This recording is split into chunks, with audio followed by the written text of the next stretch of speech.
آیت الکرسی جو ہے یہ قرآن پاک کی سب سے عظیم آیت ہے. جو شخص ہر نماز کے بعد آیت الکرسی پڑھ لے اسے جنت میں جانے سے کوئی چیز نہیں روک سکتی. لہذا کلام کیے بغیر آیت الکرسی سلام پھیرتے ہی پڑھنی چاہیے فرض نماز کے بعد.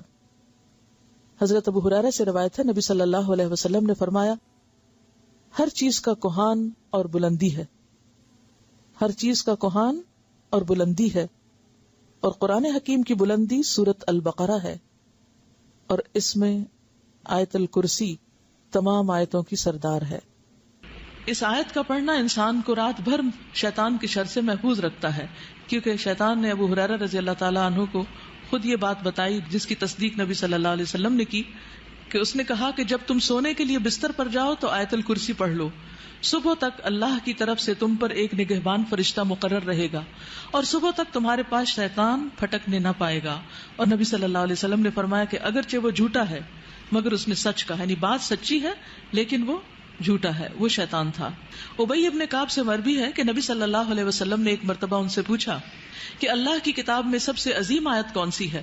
تو انہوں نے کہا اللہ اور اس کے رسول ہی بہتر جانتے ہیں. نبی صلی اللہ علیہ وسلم نے یہ سوال کئی بار دہرایا تو ابی ابن کعب نے کہا آیت الکرسی. نبی صلی اللہ علیہ وسلم نے یہ سن کر فرمایا ابو المنذر تمہیں علم مبارک ہو، اس ذات کی قسم جس کے قبضے میں میری جان ہے، جس کے ہاتھ میں میری جان ہے، عرش کے پائے کے پاس یہ اللہ کی پاکیزگی بیان کرتی ہوگی. آیت الکرسی عرش کے پائے کے پاس اللہ کی پاکیزگی بیان کرتی ہوگی اور اس کی ایک زبان اور دو ہونٹ ہوں گے، یعنی اللہ سبحانہ وتعالیٰ جس چیز کو چاہے جیسی صورت عطا فرما دے. اللہ لا الہ الا هو الحی القیوم لا تأخذه سنة ولا نوم له ما في السماوات وما في الأرض من ذا الذي يشفع عنده إلا بإذنه يعلم ما بين أيديهم وما خلفهم ولا يحيطون بشيء من علمه إلا بما شاء وسع كرسيه السماوات والأرض ولا يؤوده حفظهما وهو العلي العظيم.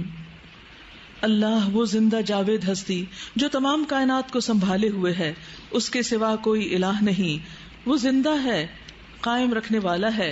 لا تأخذہ سنۃ ولا نوم نہ وہ سوتا ہے نہ اسے اونگ لگتی ہے. زمین اور آسمان میں جو کچھ ہے اسی کا ہے. کون ہے جو اس کی جناب میں اس کی اجازت کے بغیر سفارش کر سکے؟ جو کچھ بندوں کے سامنے ہے اسے بھی وہ جانتا ہے اور جو کچھ ان سے اوجھل ہے اس سے بھی وہ واقف ہے، اور اس کی معلومات میں سے کوئی چیز ان کی گرفت ادراک میں نہیں آ سکتی الا یہ کہ کسی چیز کا علم وہ خود ہی ان کو دینا چاہے. اس کی کرسی آسمان و زمین پر چھائی ہوئی ہے. یہاں بعض لوگوں نے کرسی کا ترجمہ حکومت کیا ہے جو کہ غلط ترجمہ ہے. کرسی ابن عباس کی روایت کے مطابق اللہ سبحانہ وتعالیٰ کے قدم رکھنے کی جگہ ہے، فٹ سٹول ہے. وسع کرسیہ السماوات والارض اس کی کرسی آسمان و زمین پر چھائی ہوئی ہے، اور ساتوں آسمان اور زمینیں کرسی کے مقابلے میں بس یہ اتنے ہیں جیسے ایک وسیع میدان میں ایک چھوٹا سا رنگ ہو، ایک چھلا ہو. یعنی سارے آسمان اور زمینیں جن کی وسعتوں کا ہم اندازہ نہیں لگا سکتے، وہ اللہ سبحانہ وتعالیٰ کی کرسی کے مقابلے میں کتنے ہیں؟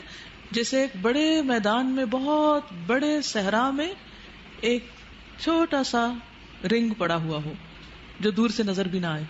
تو اس سے اندازہ ہوتا ہے اللہ سبحانہ وتعالیٰ کی عظمت کا. ولا یؤودہ حفظہما اور ان کی نگہبانی اس کو تھکاتی نہیں. وہو العلی العظیم اور وہ بلند ہے، بہت بڑا ہے. اس آیت کے اندر اللہ سبحانہ وتعالیٰ کے 5 نام اور 26 صفات کا ذکر کیا گیا ہے. ویڈیو کے نیچے سبسکرائب کے بٹن پہ کلک کریں، بیل کے آئیکن پہ کلک کیجیے تاکہ ہر نئی ویڈیو کی نوٹیفیکیشن